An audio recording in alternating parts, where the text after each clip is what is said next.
برسوں سے دیکھ رہے ہیں کہ پاکستان سے ٹرینڈ یافتہ دہشت گرد ہمارے وطن عزیز میں آ کر یہاں پر دہشت گردی کرتے ہیں اور کئی معصوم لوگ اپنی جانیں اس میں گنوا چکے ہیں۔ پلوامہ ہم نے دیکھا، اوری ہم نے دیکھا، پٹھان کوٹ ہم نے دیکھا، پچھلے سال جولائی میں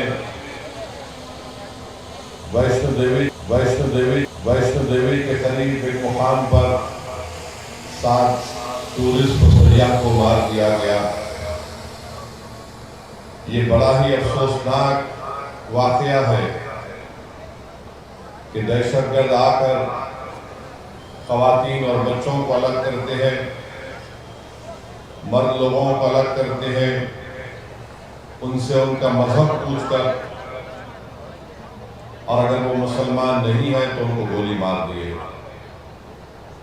یہاں پر علماء اکرام تشریف فرما ہے، وہ مجھ سے بہتر اور مجھ سے مؤثر طریقے سے آپ کو سمجھا سکیں گے کہ دین اسلام میں کتنا بڑا گناہ ہے کسی کو قتل کرنا، مگر اس طرح سے حرکت کرنا اور پھر گولی مار کر ان کی تصاویر نکالنا، سیلفی نکالنا، یقیناً یہ لوگ انسان کہلانے کے لائق نہیں ہے۔ ہم جتنی بھی اس کی مذمت کریں وہ کم ہے، بلکہ میں اپنی پارٹی کی جانب سے جب مرکزی حکومت نے آل پارٹی میٹنگ بلائی، میں نے اس آل پارٹی میٹنگ میں اس بات کو رکھا کہ اقوام متحدہ کے سیکورٹی کونسل کا ریزولوشن ہے جو 9/11 کے بعد سیکورٹی کونسل نے اس کو اپنایا تھا، جس میں 4 نکات دیے گئے۔ تمام ممالک سے کہا گیا کہ دہشت گردوں کو پناہ نہیں دیں گے، ان کو پیسوں سے مدد نہیں کریں گے، ان کی ٹریننگ نہیں کریں گے، مگر برسوں سے پاکستان اپنے ملک میں دہشت گردوں کو ٹریننگ دیتا ہے بھارت کے خلاف۔ پھر اقوام متحدہ کا آرٹیکل 51 ہے جو اس بات کی اجازت دیتا ہے کسی ایک ملک کو وہ سیلف ڈیفنس میں اپنے ملک کے تحفظ کے لیے دوسرے ملک پر وہ اپنی ملٹری کارروائی کر سکے۔ میں نے اس کا بھی حوالہ دیا، اور یہ آرٹیکل 51 صرف ملک کے خلاف نہیں بلکہ جس ملک اس اپنے ملک میں دہشت گردوں کو پناہ دیتا ہے، جس کو انگریزی میں نان اسٹیٹ ایکٹر کہتے ہیں، یہ LET پاکستان کی حکومت کی ISI کی ایک ناجائز اولاد ہے۔ اور پھر آپ یہ بھی جانتے ہیں کہ ہمارے بھارت کے سمویدھان میں آرٹیکل 355 ہے جو اس بات کو کہتا ہے کہ مرکزی حکومت کی ذمہ داری ہے کہ کسی ریاست میں اگر باہر سے حملہ ہوتا تو اس کو روکے،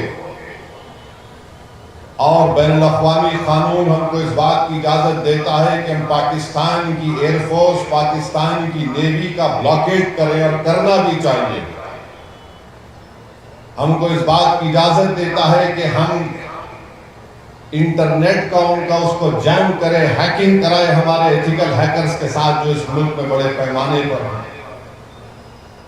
میں مرکزی حکومت سے اس بات کا مطالبہ کرتا ہوں، بھارت کے وزیر اعظم سے، کہ وہ فائنینشیل ایکشن ٹاسک فورس ہے جس کو FATF کہتے ہیں، حکومت کی ذمہ داری یہ ہے کہ پاکستان کو گرے لسٹ میں ڈالے FATF کی، اور اسی طریقے سے ان کو معاشی طور پر پاکستان کو ہم کمزور کرنا بہت ضروری ہے۔ اور جو لوگ آج پاکستان میں بیٹھ کر بکواس کرتے ہیں، میں ان سے کہنا چاہ رہا ہوں کہ آپ بھارت سے آپ کا وقت آدھا گھنٹے پیچھے ہے۔ اب جیسا یہاں 6:15 ہو رہے ہیں، وہاں پر 6:45 ہو رہے ہیں، مورو آدھا گھنٹہ پیچھے نہیں ہے، وہ آدھی صدی بھارت سے پیچھے ہے۔ اور یہ بار بار یہ غلط بات وہاں کے لوگ کرتے ہیں، ارے ہمارے ملک کا بجٹ جو ہے، تمہارے ملک کا بجٹ ہمارے ملٹری کے بجٹ کے برابر نہیں ہے۔ تم برابری کرنا تو دور کی بات، تم اگر اسی طرح کرتے رہو گے، یہ بار بار پاکستان یہ کہتا ہے کہ ہم نیوکلیئر بام ہمارے پاس ہے، ایٹمی بام ہے۔ یاد رکھیے اگر آپ کسی ملک کے اندر جا کر معصوم لوگوں کو ماریں گے تو کوئی بھی ملک خاموش نہیں بیٹھنے والا ہے،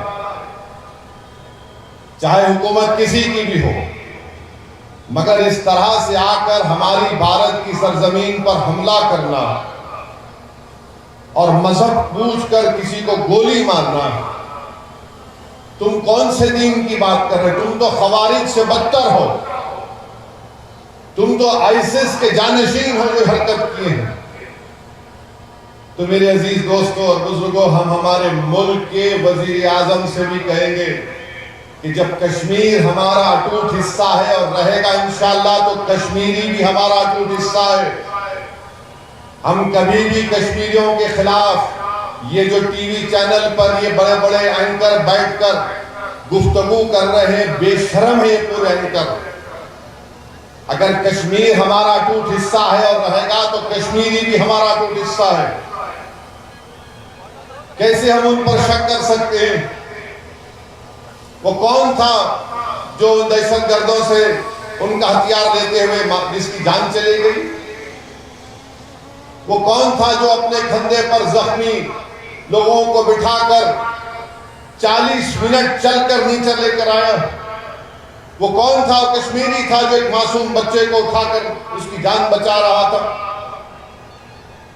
تو یہ جو ہمارے وطن عزیز میں کشمیریوں کے خلاف ایک نفرت پیدا کرنے کی کوشش کی جا رہی ہے، غلط ہے۔ ایسے نازک وقت پہ بھارت کو ایک ہو کر جو پڑوسی دشمن ہے اس کے خلاف اگر جواب دینا ہے تو ہم کو متحد رہنا پڑے گا۔ پاکستان یہی چاہتا ہے، آئی ایس آئی یہی چاہتی ہے، ایل ای ڈی یہی چاہتا ہے کہ اس ملک میں ہندو اور مسلمانوں میں اور اختلافات بڑھیں۔ تو جو ٹی وی چینل پر بیٹھ کر اپنے ٹی آر پی ریٹنگ کے لیے گندگی بک رہے ہیں، میں تم سے کہہ رہا ہوں کم سے کم تھوڑے دن تو ٹھہر جاؤ، تھوڑے دن تو ٹھہر جاؤ۔ تم تو سال کے 12 مہینے روز تم بکواس بکتے ہو، مگر یہ وقت نہیں ہے۔ اس وقت پر ملک کو متحد رہنا ہے، اور ہم مرکزی حکومت سے بھی کہتے ہیں کہ آپ کو جو کارروائی مناسب سمجھتے ہیں کارروائی کریے۔ اور یہ ٹی وی چینل پر بیٹھ کر اینکر بول رہے یہ کرنا چاہیے وہ کرنا چاہیے، مہاشے اور محترماؤں سے کہہ رہا ہوں وہ آپ نہیں کریں گے۔ آپ تو اسٹوڈیو کے ایئر کنڈیشن کمرے میں بیٹھ کر گیان دے رہے ہیں، اگر آپ کے بازو ایک پٹاخہ پھوٹا تو نہیں معلوم کیا آپ کا پھٹ جائے گا جسم کا۔ تو آپ گیان مت دیجئے، جو کارروائی مناسب سمجھتی ہماری حکومت ہم اس کی تائید کرتے ہیں۔ اور حکومت کو بھی یہ سوچنا چاہیے کہ کشمیریوں کے خلاف جو نفرت پیدا کی جا رہی ہے وہ ملک کے مفاد میں نہیں ہے۔ کشمیریوں کو ہم کو ان کے دل کو اور ان سے قریب ہونا ہے۔ ہم ملک کے حکمرانوں سے کہہ رہے ہیں کہ تمہاری ڈیٹرنس پالیسی پر تم غور کر لو۔ آپ نے سرجیکل سٹرائک کیا، ہم نے تائید کی۔ آپ نے بالا کوٹ کیا، ہم نے تائید کی۔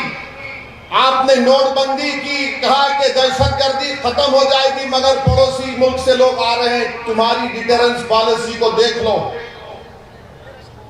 اور اگر آپ کو مؤثر کارروائی آپ جو مناسب سمجھتے ہیں کریے، پوری اپوزیشن پارٹیز نے کہا کہ کرو،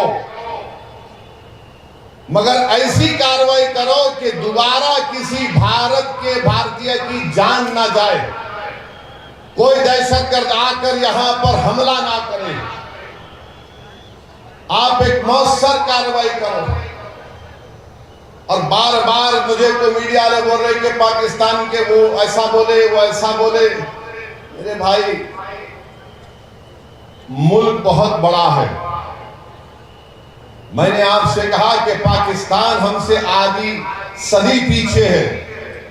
تم کچھ نہیں بنا سکتے وہاں پر، نہ تم دوا بنا سکتے، نہ تم وہاں پر ٹائر بنا سکتے، اور تم بڑی بڑی باتیں کرتے ہو. اور تمہارا ہی وزیر دفاع کہہ دیا کہ مغربی طاقتوں کے گندے کھیل کا ہم حصہ بنے. تم ان کے گندے کھیل کا حصہ بنے ہو، مگر اگر تم بھارت سے گندا کھیلو گے تو اسی گندگی میں تم زندگی بھر رہو گے. یاد رکھو ہماری اس بات کو، بھارت میں جو مسلمان ہیں، ہندو ہیں، عیسائی ہیں، دلت ہیں، آدیواسی ہیں، ہم اپنے سیاسی اختلافات ہیں اور رہیں گے، مگر یہ ملک نہ بی جے پی کا ہے نہ اسد الدین اویسی کا. یہ ملک 133 کروڑ جنتا کا ہے، اور اگر کوئی اس ملک کے خلاف اس طرح کے دہشت گردی کرے گا تو ملک ایک شیشہ پلائی ہوئی دیوار کی طرح پہلے بھی کھڑا تھا اور آج بھی کھڑا ہے. تم ہمارے اتحاد کو توڑ نہیں سکتے. ہمارے بزرگوں نے 47 میں جنا کے پیغام کو اپنی جوتی پر رکھ کر اس کو ٹھکرا دیا تھا. تمہارا ٹو نیشن کی تھیوری ناکام ثابت ہوئی. تمہارے پاس گڑبڑ ہے، بلوچستان میں گڑبڑ ہے، تمہارے پاس ٹی ٹی پی کا مسئلہ ہے، تم اس کی طرف دیکھ لو، ورنہ یاد رکھو بہت سے کاروائی ہو سکتی ہے اور ہوگی انشاءاللہ تعالی.